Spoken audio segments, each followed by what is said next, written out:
What's going on, guys? It's Nick here, back with another video. Camps are finally here, so every Saturday we're going to be taking a look at the previous week, talking about the most important bits of news from camps. I'm recording this around noon Eastern every Friday, so anything that happens after that we'll go over in a future video. All right, start things off in Buffalo, where James Cook did report to camp, even without a deal yet. This was expected since, as we've said kind of all offseason, he has no leverage. The Bills are going to be just as good without James Cook as with James Cook, so he knows he can't really hold out and they're not going to fold and be like, oh, gotta give him what he wants. He's also asking for like a lot of money, so he knows he's not going to get that. I think they're still going to pay him.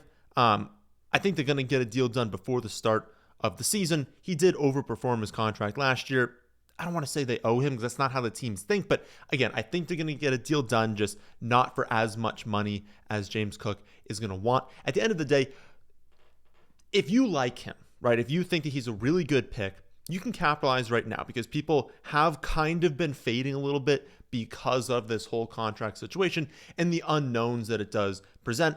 For me, I've been fading him for an entirely different reason. I just don't think that he's really justified at his ADP. He got super lucky last season. He was like 10th in points per game despite 18 touchdowns, and pretty darn unlikely he's not going to score 18 touchdowns again this season. And so we're definitely expecting that number to drop. I just think he goes a little bit too early. So I think maybe a combination of people realizing that, the holdout, people being like, oh, okay, like maybe we should push him back a little bit. But again, if you like him, he's out there in camp. He's clearly not going to hold out. And again, I think a deal gets done. So I don't think the contract should impact your decision in any way. So again, if you like him, ADP is dropping. Good time to attack right now. Contract situation not going as well for Terry McLaurin. He did not report to the very opening of camp. I don't know how long that's going to continue. Again, we've only had a couple days of camp right now. But again, as of recording this right now, hasn't gotten a deal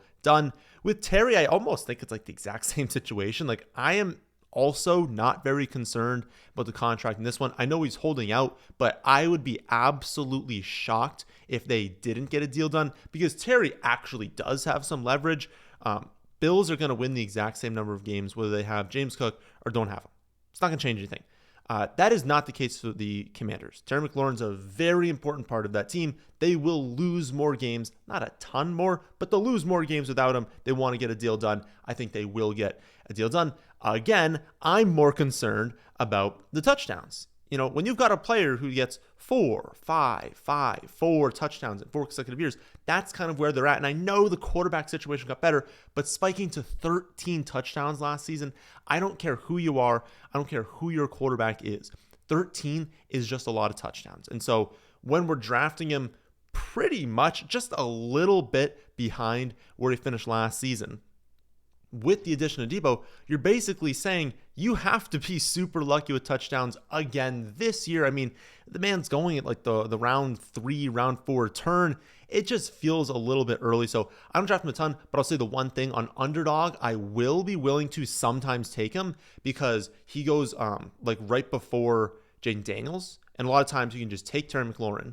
You get Jaden Daniels in round 4, and that is actually a really good stack in 3-4 because you can also pair it with like 2 really good wide receivers. And I don't know, it opens up like a really unique build where you've got 2 stud receivers, and I'm okay taking on that risk that, you know, maybe Terry doesn't have an amazing season, but as my wide receiver 3 paired with the correlation from Jaden Daniels, I'm okay with it. So on a site like Underdog, I think it's good. In a redraft league, I just don't think he's worth the ADP. Again, not because of the contract, more because of the touchdowns last season. Oh, and one more thing out of Commanders camp, keep an eye on Jacory Croskey-Merritt, getting some hype.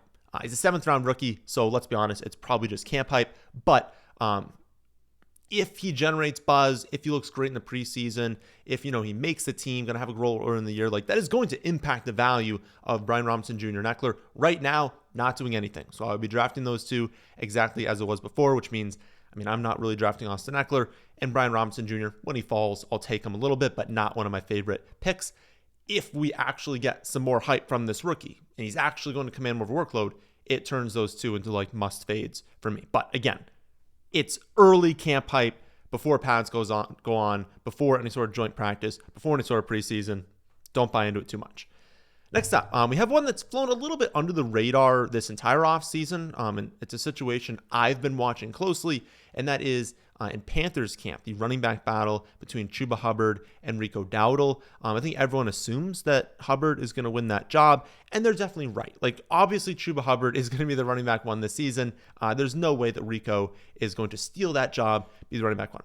Having said that, what I'm more interested in is what is Rico's role? Like, of course, you have Chuba as the lead back, but is Rico like number 3? Is he the number 2? Is he a 1B? Like, what kind of role does he have?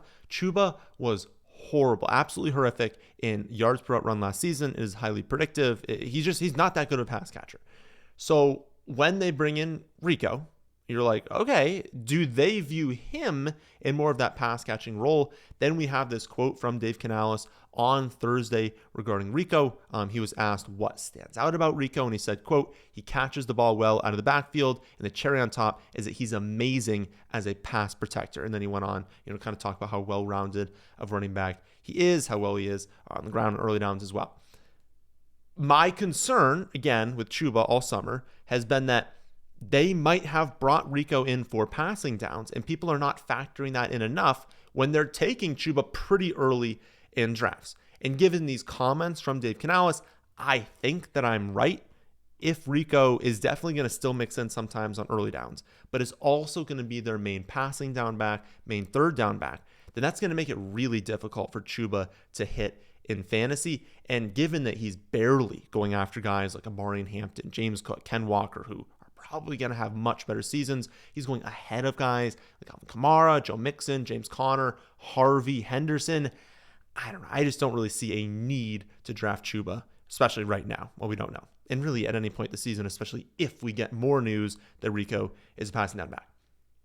More positive news. George Pickens looks like he's going to be a stud in Dallas. It's still a little bit early, obviously, and he did leave practice on Thursday early with some sort of cramping. Monitor that, but it doesn't look like anything. But yeah, it seems like he's set up for an absolutely massive role this season. He is going to be someone I think we're starting. So if you're like looking for what is the value of George Pickens, I genuinely think that there's a world where we're like starting him every week at wide receiver 2 and we love it. But I think the most likely outcome is if you start him at wide receiver 2, you're going to be good with that. If you start him in the flex spot, you're going to be happy with that. Like, I just think that like even in a 10 or 12 team league, you are going to be starting George Pickens every single week. And he goes in a spot where it's like pretty much no matter how you start off, that's going to be a good value. Whether you start off wide receiver heavy, and you put him into the flex spot, whether you start off, with some running backs, you start off with a quarterback early and you kind of slide him into wide receiver 2 as more of like, a later wide receiver 2 where like, some people's wide receiver 2 is going to come in round 2. Yours will not if you're drafting Pickens. I just think no matter how you build out, he's someone that I will trust in the starting lineup. And that gives you some upside if you, do maybe like Achane early on. You like Derrick Henry. You like going McCaffrey and Gentry. Maybe in some of those like late first, early second round running backs that you're not going wide receiver. And then maybe you do like George Kittle. Maybe you do like Jalen Hurts, and you want to be targeting some of those players instead of wide receiver. I think Pickens opens up a door where if you do that, you're going to still have a ton of upside at that wide receiver 2 spot. In Indy, AR is good to go. Anthony Richardson has been at camp practicing from the start. They will have a maintenance plan in there, so he's not going to practice like full go every day. He's going to kind of ramp up, but he's good to go. It seems like the rest worked, and that like, because earlier in the offseason when they were saying that like, he's going to like stop practicing OTAs and stuff like that, like they're going to see if he's good to go in camp. The indication that they were kind of giving was like, he re-aggravated the shoulder injury. They're going to see if he can just rest it and be fine. But if not, is he even going to practice in camp? Is it just Daniel Jones going to run away with the job? Like, didn't look great for Anthony Richardson. It does seem, again, like the rest kind of did the trick. This is a camp battle we have to watch just very closely because not only do we have the fantasy value of the quarterbacks, right? I know everyone hates Colts quarterbacks, but on a week-to-week basis, no matter who's starting, they're probably going to be a really good streaming option. So we'll have to know that. But then also the team. We know last season when you had Anthony Richardson at quarterback, that really impacted in a very negative way all of the pass catchers. So the thinking would be, even though Daniel Jones is also a semi-mobile, I don't want to say semi-mobile, he's a pretty mobile quarterback, even though he has that mobility, you would think if you got Daniel Jones as the starter, it's probably a bump up for the skill players and then a bump down if AR is starting. But also, who knows? Like, does Daniel Jones look good in camp? Does he run away with the job? Does he barely win the job? Does he lose the job? Does Anthony Richardson look like he's improved as a passer? Like, there are so many unknowns that we're going to have here, and more of those unknowns are reality or a potential reality now that he's good to go to start camp. Because if he wasn't good to go to start camp, it was like a virtual lock. You were going to have Daniel Jones as starting quarterback in week 1, and at least knowing that gave us some sense of security and like having something known for week 1. Now that it's a battle, we truly have no idea. So watch this one very closely. This is one we're probably going to talk about every single week in this video. But yeah, I think the odds that Jones starts week 1 is still over 50%. I would put it right now, just guessing at like 60 or 65%, because even if it's a very close battle, I still think they'd go with Jones, have AR open on the bench, and just like, I don't know, I think they still want him to develop more because he's still very, very young, still very, very inexperienced. But if Richardson wins the job, we have to be tracking how good does he actually look, how passive do you think they can be. Another battle to watch is this Jacksonville running back room. Early reports out of camp, again, were very, very early. This is the first week of camp, but it has Tank Bigsby getting the first looks, Tootin as the 2, and ETN last. Again, I think this is just like sample size. I think this is just like them putting running backs out there and seeing what happens. I think it's going to be a true battle that they're going to rotate. We'll be looking next week and maybe ETN's getting the first run. Like, I think they're just kind of going to rotate day to day, see who wins this job. But the fact that it is open, I think, still benefits us in thinking that Tootin is the best running back. So like, if I think Tootin's the best back and they're going to allow these running backs to compete and they're not just going to hand the job to ETN, again, I think that benefits us kind of fading ETN at a much earlier ADP, going more heavy into Tootin and sometimes into Tank Bigsby because his ADP is pretty late as well. Again, I think we want Tootin because not only do I think he's the best running back, I think he's the most upside if he wins the job. If Tootin wins the job, they're probably getting rid of Travis Etienne. Tootin's also the most explosive. And you guys know I love the Jacksonville offense this season. I think they're going to be incredible. So these are positive initial reports for Tootin, but camps just opened up. I still think other days, Etienne's going to be a top guy. I still think there's a chance that Etienne wins the job, is running back 1. So I don't want to write Etienne's eulogy yet, but as with the Colts quarterback battle, we need to be tracking the Jaguar situation because this is like a huge impact in fantasy. If you actually got, Etienne traded away and Tootin winning that job, his ADP is going up by a minimum of 50 picks instantly. He's just going to skyrocket. So when we can identify that has occurred or is not going to occur, that's going to have huge value. And the same thing for Tank Bigsby. If he won the job, he might go up 100 picks. Who knows? So got to watch the situation. In Kansas City, still don't know yet, but at this point, basically confirmed that Rashee Rice is going to be suspended. We don't know how long. My best guess is anywhere from 3 to 6 games. I would say 4 to 5 seems like the best spot to be in, but I wouldn't be shocked. No one has any idea what Roger Goodell's thinking. So if he walked out there and was 8 games for Rashee Rice, we should not be surprised about that because there's no real there's no consistency basically with the suspensions. It really just is, how does Goodell feel that day? How does he like the player? It really just comes down to that. So it truly is a waste of time trying to make predictions and trying to draft based on that. Understand that there is going to be a suspension. It is probably going to happen to start the year, but that is still a positive for Rice. And that before we thought that he could not be suspended and that would be the best outcome, right? But at least now that the situation is resolved, he's going to be suspended.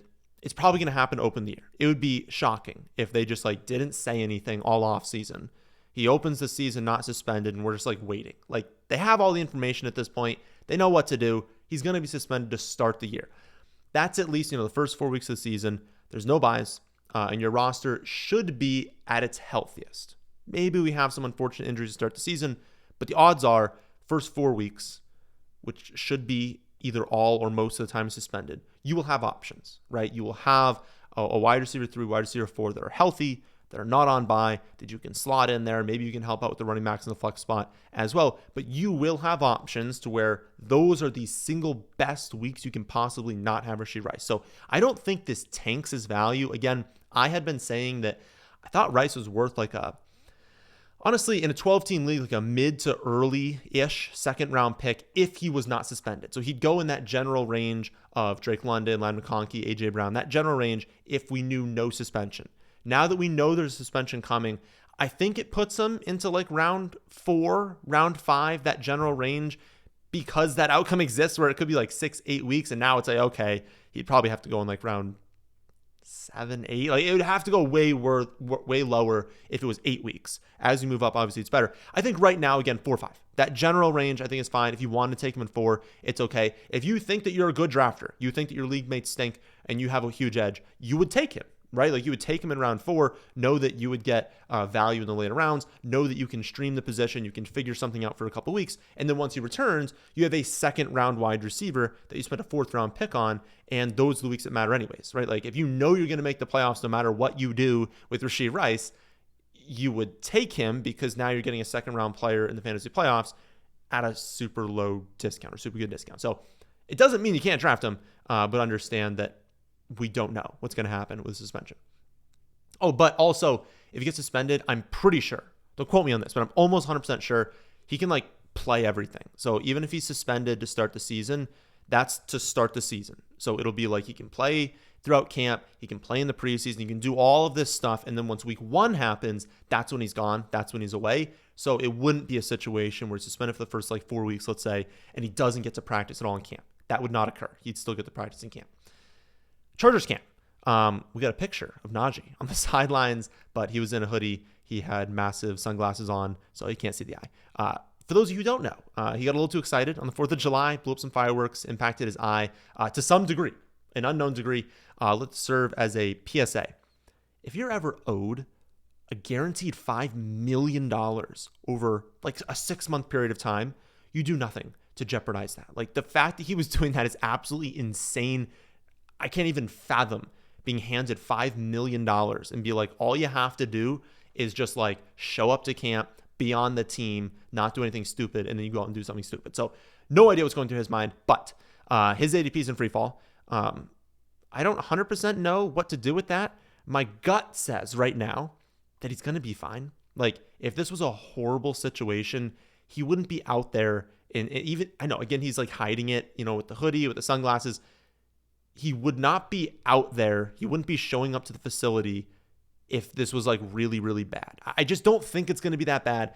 It's not good, obviously, and this basically just gives a free pass to Martin Hampton, just run away with the running back 1 job, which he's going to do. But we always knew that Hampton was the running back 1. Like you were never drafting Najee being like, maybe he's going to be the lead back. No, it's obviously Hampton. You're drafting Najee in the range of the premier handcuffs. If Hampton, because anyone can get hurt, if Hampton got hurt, Najee would step in. He'd be the clear running back 1. He'd be someone that would probably go for 1,000 yards and like 8 to 10 touchdowns, and it would be a huge value where you're taking him. That is the thesis for any handcuff in that range. And that hasn't changed. Even if he missed a few weeks of the season, that hasn't changed. It's unlikely that Hampton goes down with a torn ACL in week 1 or 2. So he's always going to be that handcuff. So again, if he's going to crater, but the thesis behind the pick is the same, and it's unlikely, I think, that he gets cut. I don't know. Remains to be seen what happens, but as of today, I would still draft him if he went later than ADP, because you wouldn't draft him at ADP because he's still in free fall. Another super quick Chargers note, keep an eye on KeAndre Lambert-Smith. He looks really good. It's probably not a name you need to know in like a 10 or a 12 team league, but again, he looks good. If he starts to break out, they have Quentin, they have Trey Harris, they have Ladd. So it's like something has to give, right? They're not going to run 4 wide receiver sets. So they'll probably keep all 4 all season. But if Lambert-Smith starts to break out, that does impact the value of Quentin Johnson, Trey Harris, because he would get onto the field at the expense of one of those two. So yeah, just watch it. But he's someone to definitely target late in dynasty rookie drafts and then like 16 team leagues, because who knows? Injuries can happen. And again, he looks really good. In Minnesota, Kevin O'Connell made more comments suggesting that Aaron Jones, Jordan Mason are pretty much interchangeable. truly does seem like it's going to be a split workload with Mason getting goal line short yardage, with Jones getting targets, but not being like a complete 100% in each, right? Mason will still get some targets. Aaron Jones will still get some goal line usage, but not very much for either one of them. I don't think he's made it seem like they're truly interchangeable, where it could be like a drive for Mason, a drive for Jones, and they kind of keep alternating. Again, I don't think that's the likely outcome. I think that Aaron Jones just is a better pass catcher. Jordan Mason just is a better early down and short yardage back. And so I think they'll kind of carve out specific roles for themselves and then just mix in. It's not going to be like Mason gets 5 targets all season. It's not like Jones is going to get 0 touchdowns, but they'll be limited in those areas. With how good the Vikings are going to be, I think both are good picks for where they go, but it depends on your format, right? We keep talking about like on Underdog, their ADPs have really gotten closer, right? I think right now, off the top of my head, Aaron Jones goes like 83rd and Mason's up to like 91. So that's 8 picks, right? That's not very much of a difference between the two. You look on ESPN, and I don't remember the exact ADPs, but it's like a 60 or 70 pick difference. Okay, at that point, obviously Jordan Mason is a much better pick, and you should target him in 100% of your draft. So it's a reminder that ADP matters, right? I can tell you my take on the player, but if ESPN's going to rank Jordan Mason at 140, then obviously he's like the single best pick you can make. Whereas on a site like Underdog at 91, you have to think about that a little bit more than just, blind drafting him at 140th overall. New England, Diggs defied all my expectations. Like I really thought, this is a 31-year-old wide receiver who's coming off a torn ACL, mid-season torn ACL. I was like, there's no way he's going to open camp good to go.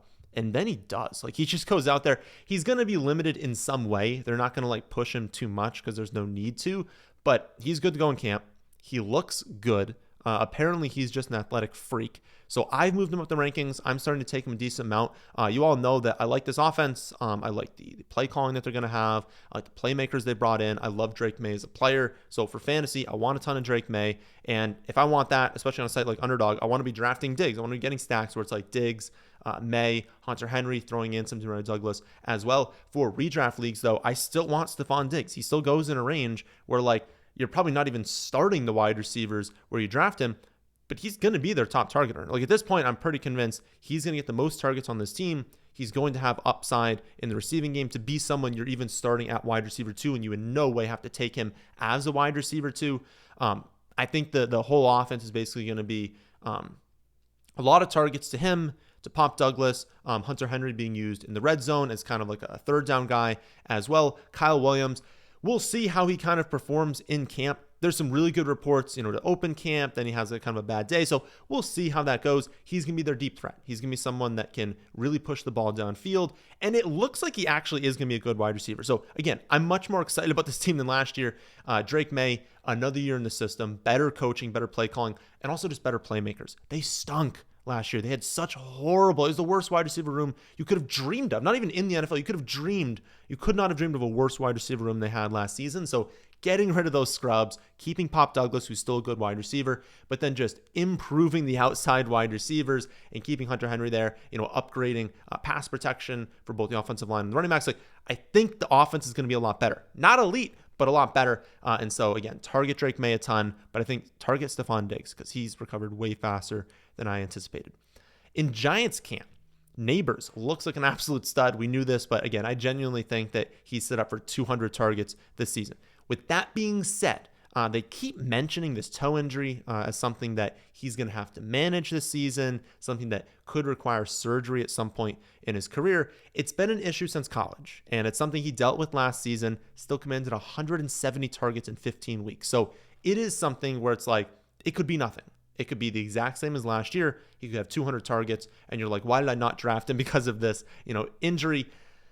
But it could also be something that lingers, something that flares up. And so it's a risk factor that I think we need to be taking into account.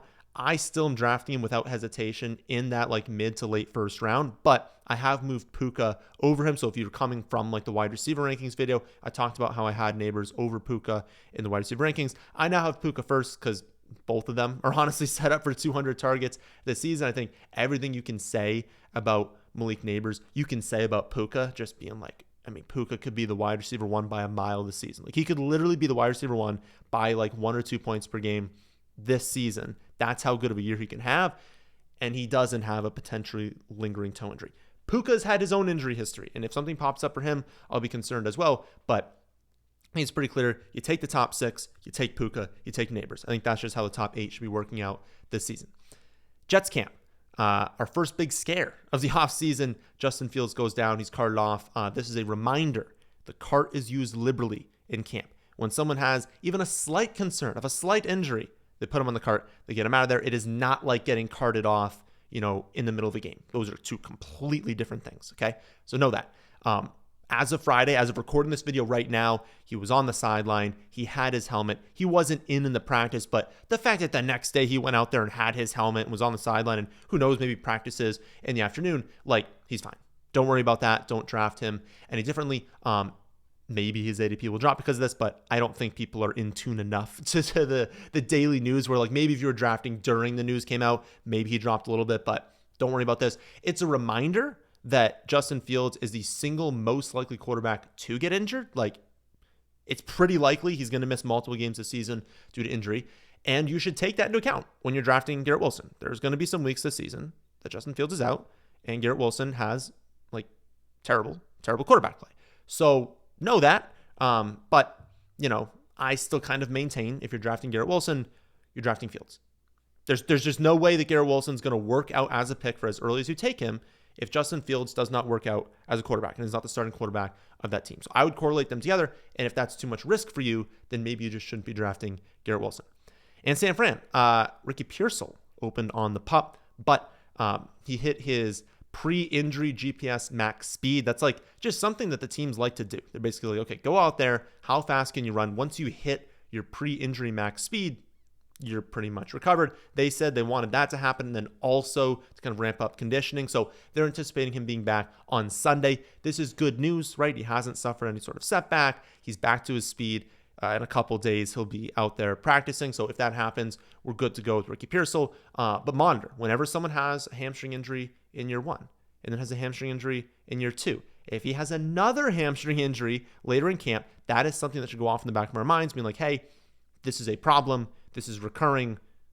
Maybe we back off the ADP. Until that happens, I'm totally fine drafting him. And I think he's a very high upside pick in the middle rounds. They got to throw to someone. It's going to be an efficient offense. I like Juwan. I like Kittle. I like McCaffrey. But again, there's a ton of production to go around on this team. And Pearsall is a great prospect.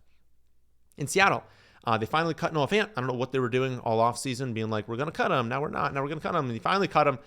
Paves the way for Elijah Arroyo to really break out as a rookie. I did a full breakdown in yesterday's tight end rankings video, so watch that for a deeper dive. But TLDR is that they love this kid. They clearly view him as a receiving threat.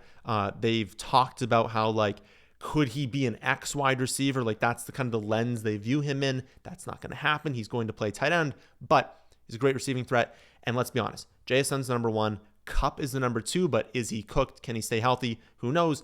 No guarantee that that's going to occur where Kupp is out there playing 17 games. And so I think Arroyo is a great sleeper, more so on a site like Underdog, because right now you can get him as your 3rd tight end, 2nd tight end, an elite tight end build, great value. If you were in a redraft league, you're in an 8 or a 10 team redraft league, you probably don't even need to think about him because the tight ends you're getting in the later rounds are still very, very, very good, very locked in, where you don't have to go after a rookie like Arroyo. But the Seahawks view him in the same lens as Warren and Loveland. So that should tell us something.